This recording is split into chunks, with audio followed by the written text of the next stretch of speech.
Hi, everybody. Mitch Tannenbaum here. Thanks for joining me today for this week's Security News Update. In the security and privacy alerts, this one's kind of interesting, I think. IBM has announced they have a group of penetration testers called X-Force. It's well known in the industry. They had an engagement scheduled for a major technical component manufacturer. They're not saying who. And they had scheduled 3 weeks to break into these guys' network. They used, for the first time, they used AI to do data analysis, and they're able to break into the network in 8 hours instead of the 3 weeks they had scheduled. Now, without AI, could they maybe have also broken in and out? Who knows? But they seem to think that AI was a major factor.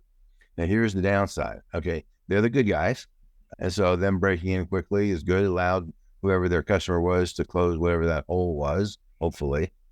But the North Koreans, the Russians, the Chinese, God knows who else, also understands the concept of AI. They're also using AI in a similar way. Likely, at least some of the tradecraft that they're using will get out into the public because they'll probably talk about it at conferences or whatever. And as a result of that, what we've got is we've really increased the arms race using AI. That's a real problem for you and me because we don't have the resources of a Fortune 500 company to go protect ourselves.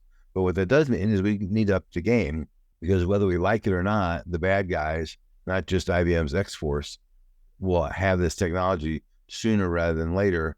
And the net effect of that is they'll be able to break in more easily. So be prepared or be on the wrong end of that deal. In the reference department, found a great article from the law firm Alston Bird. They're well-known, very respected law firm. And they said, here are the top 10 issues for general counsels and executives to know about ransomware. I think it's great reading. It's quick reading. It's non-technical. It's designed for business leaders at the executive and board level. And, I advise you sharing this within your organization. In the new software and hardware department, our buddies at Zoom are now offering post-quantum encryption. Now, there's a lot of caveats there, but at least they're moving in the right direction. So what they're saying is if you are using end-to-end encryption, right, that's an option, then they'll start using Kyber 768, which is one of NIST's quantum resistant. And then nobody's talking about the concept of quantum proof yet, quantum resistant encryption algorithms. The encryption keys are generated locally and only shared with the participants. Zoom doesn't have them. All that is good. And, is that perfect? No, it's not perfect. But is it an improvement? Yeah. Is that the kind of thing that everybody should be doing, making incremental improvements to get to where we want to get to? Yeah, absolutely. In the important patches, we got two products here. One is a Foxit, which is a PDF tool, and multiple threat actors are already weaponizing a design flaw. This is not a bug. This is a feature which people have figured out how to weaponize. And they're using it to deliver a variety of malware, such as DC Rat, Nanocore Rat, a whole bunch of different things. And fundamentally, the issue there is a weakness in the application, the way they design it. Whether Foxit fixes it, no. Whether you want to continue using Foxit, that's a call you're going to make, but at least you need to know about. The second one is in Veeam, which is super popular backup software. In this one, there is a patch for it, and it is a bug. It allows an unauthenticated hacker to take over Veeam's enterprise management console. That's kind of a problem. So from that perspective, definitely you want to patch this quickly. Next, in the legislative and legal arena, the SEC continues to move in the direction of clamping down on folks. They're now requiring financial firms to have data breach incident response plans. Now, for most firms that are regulated by the SEC, financial firms, they already have that requirement because they have a requirement to do that under Gramm-Leach-Bliley. But they've kind of expanded the definition of who is required there. And they're including folks like GoFundMe and Kickstarter, other funding portals. And that's part of the reason why there's a new rule, because they've expanded the scope. And they're also requiring businesses to notify consumers within 30 days after becoming aware of the incident. And I am sure that the SEC will go after people initially civilly if they don't notify me. And we're seeing so many of these notifications coming out literally a year after the event. It's just not helpful to consumers, by the way, last year or a year ago, something happened and your information was compromised, but we're telling you about it now. So we're all good, right? Well, no, you're not all good now. So that obviously also puts more pressure on the businesses to be able to do the analysis more quickly. And that means better logging and better alerting and logging more data so you actually know what was taken. Need help with that, then please reach out to us. Congress, God, I don't even know where to start here. There are folks in Congress, so there's a lot of people in Congress, both left and right, who are unhappy with Section 230 of the Communications Decency Act. The idea behind that was that all these tech startups that are allowing users to interact with their website, they don't want to be held liable for what their users say. It seems like a reasonable thing. It's been used in a lot of ways, I think, unanticipated in 1995 when it was originally released, and which is why a lot of people, and I say a lot, I don't know what the percentage is, some number of people want to get rid of it. The problem is there's a real problem if you get rid of it. So some brilliant folks in Congress came up with this idea. What they're going to do is they want to, it hasn't happened, they want to pass a law that would repeal Section 230 in 18 months. The theory there is to put pressure on the tech sector to go off and come to some kind of compromise with a replacement for Section 230. If they don't, then Section 230 goes away. My opinion, for what it's worth, of what will happen either the day before or the day after it goes away is the social media companies will just start clamping down on everything.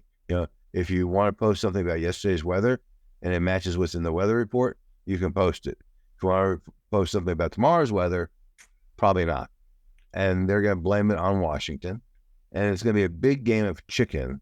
If I was them and I was smart, 3 months out, I would just start moderating the crap out of content and say, this is only the beginning. If this is the protection goes away, you can count on this just, amping up, 10 times what it is now. But we're kind of giving you a hint of what's going, because as a social media company, if you don't have protection for content that a user posts, then anything which is the least bit out of the center is going to get them in liability.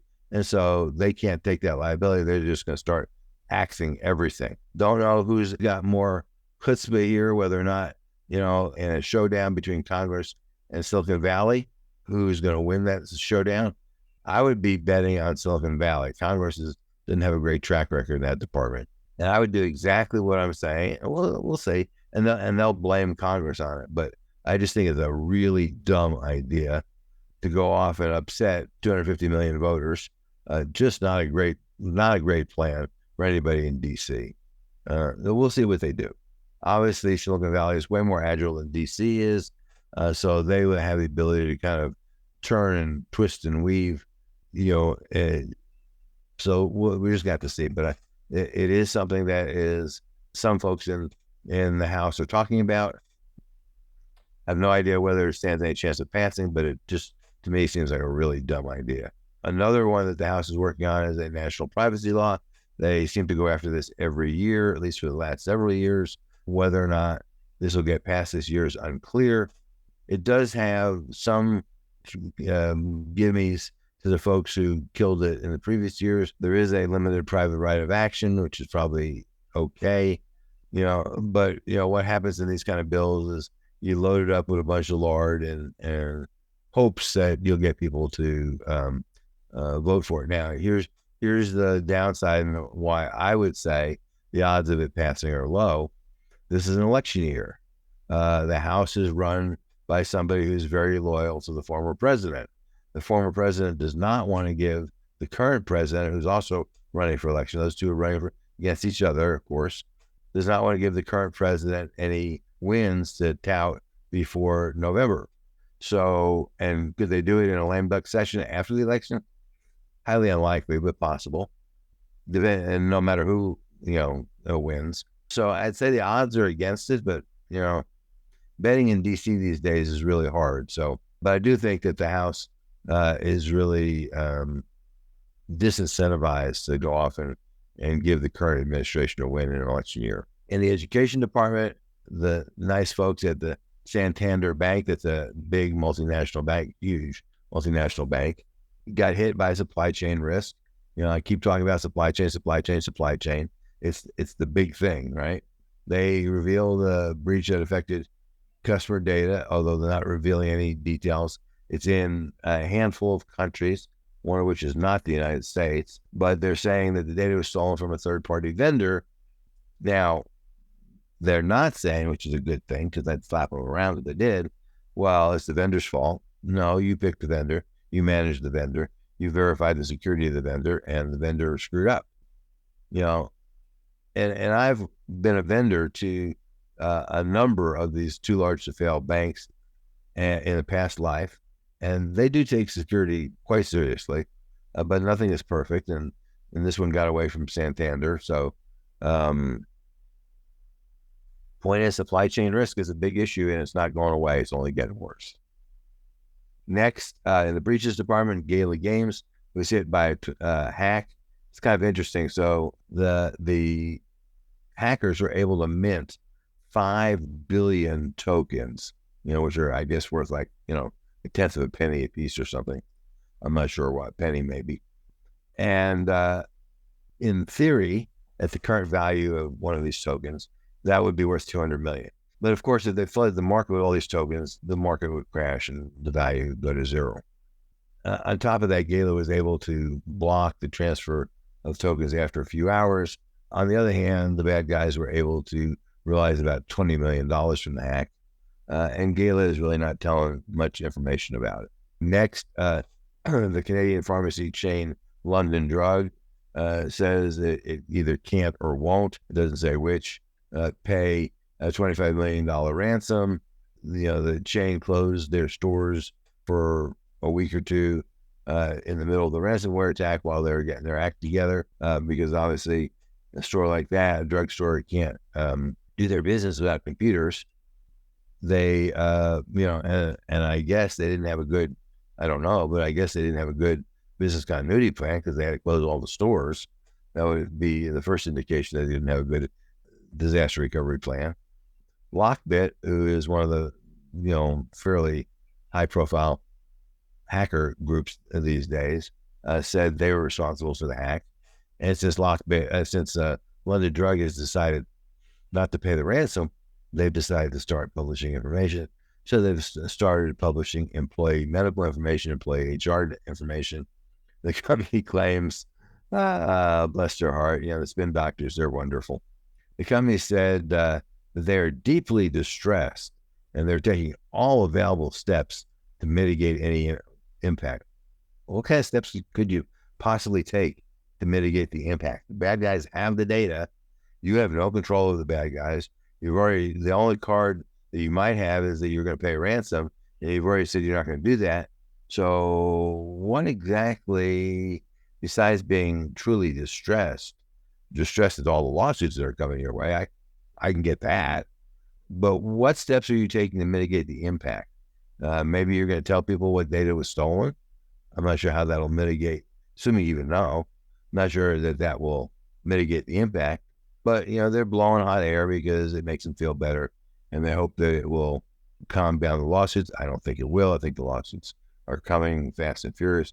I don't know exactly what the laws are in Canada, but, it can't be pretty for a drugstore. They have opened their stores, but only a handful of them are actually dispensing drugs, which is kind of like a major function of a drugstore.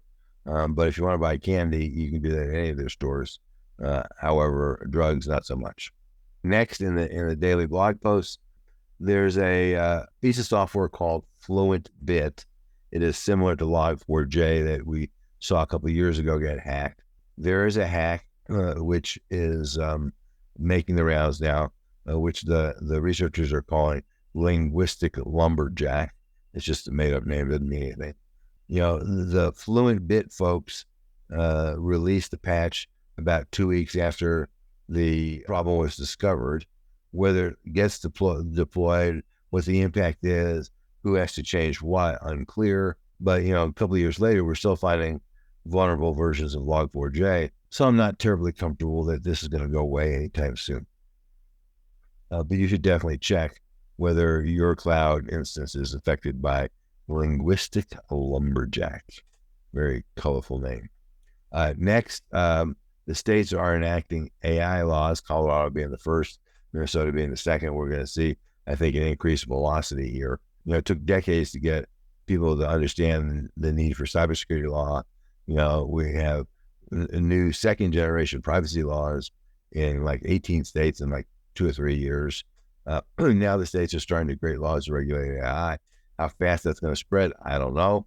But you should be ready to understand, assuming that you're using AI in your business, and it's really hard not to, what the stipulations are, what the rules are. Next, an interesting article in Newsweek.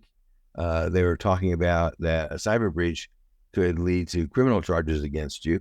We did see the former CISO of Uber get convicted criminally for his role in that.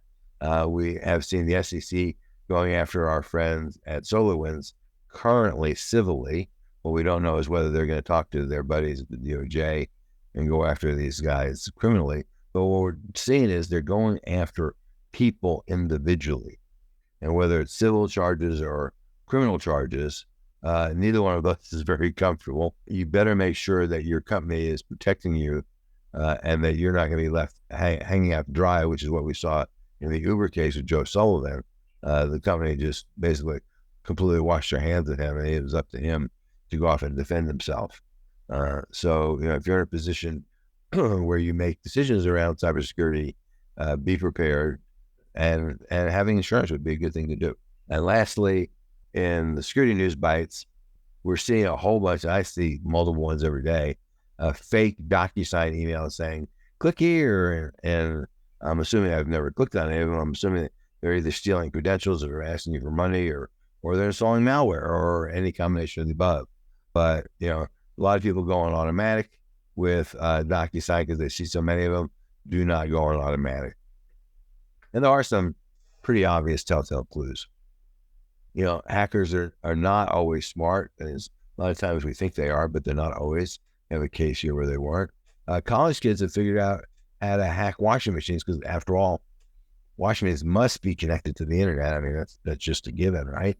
And so one kid gave themselves $1 million in laundry money. That's a lot of laundry. I'm not sure how much laundry you have to do that, but that seems like a lot of laundry to me. The company has taken away his $1 million, but they have not fixed the bug. So anybody who understands what these guys did, and my guess is there are many coin-operated services like smart washing machines that are probably vulnerable to this particular attack. Next, Microsoft has announced a new product called Microsoft Recall.